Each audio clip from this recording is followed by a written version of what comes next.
Hi, this is Paul from FinishYourSong.com, and what I want to share with you this week is something that I've encountered whilst mixing the track that you can see in front of you. This is not one of my own songs. It's a song called Flattery and Lies, and it's actually the sample song for a mixing contest that's currently running to win a copy of Ozone, and I'll put the link in the notes below the video. Now, this track is to be mixed as supplied. Now, as you can see, I've imported the track into Cubase, and I've already gone through and split all the track down into the various elements, and I've used the same process for importing the material that I've looked at in a previous video. When I import a track, the first thing I do is I listen through to the tracks in isolation and together. And one of the things I recognised quite early on about the kick drum was that the sample that had been used, there was something not quite right with it.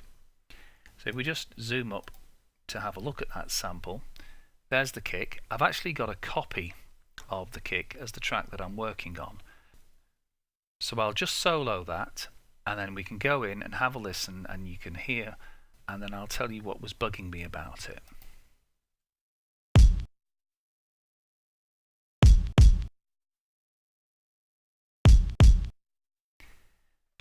If you listen, there's like a ting at the end of the thump. There's something else in with the sample besides the actual kick drum. Here it is again.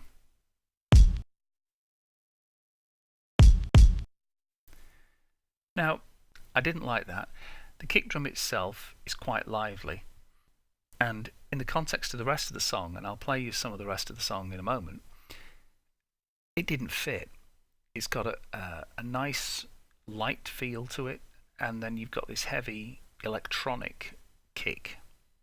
So I wasn't happy with that, and I wasn't particularly happy with the sound.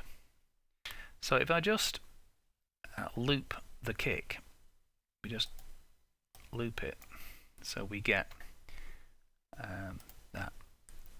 If we have a look in the track inspector at the EQ, I'll show you what I found. So here it goes.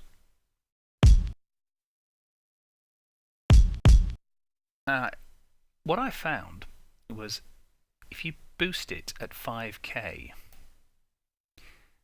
we just turn that one off and we use the parametric. If I boost that at 5K and we really take the Q down, you might have to turn down your monitor for this, but just listen.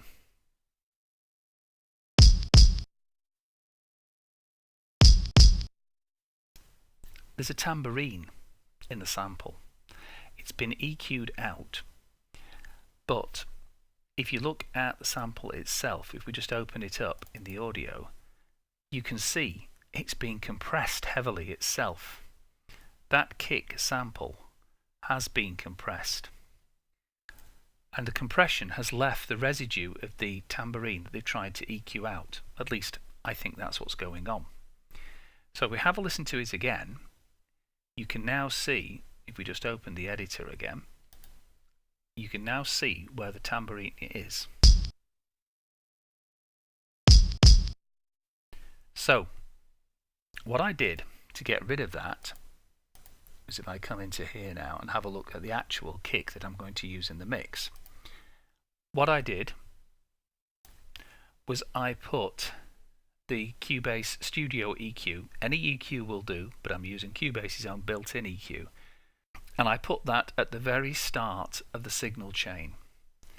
The way Cubase works is that your inserts come before your built-in equalizer. The equalizer is part of the channel strip. I wanted to get rid of that tambourine before I put any additional processing on. As you can see, I've got the JJP signature drum plugin running on this particular track. So I wanted to get rid of that tambourine before anything else. What I then did is, if we have a look at the EQ, is I applied an EQ curve to take out quite a bit of the body of the sound. And the sound that I've ended up with is this.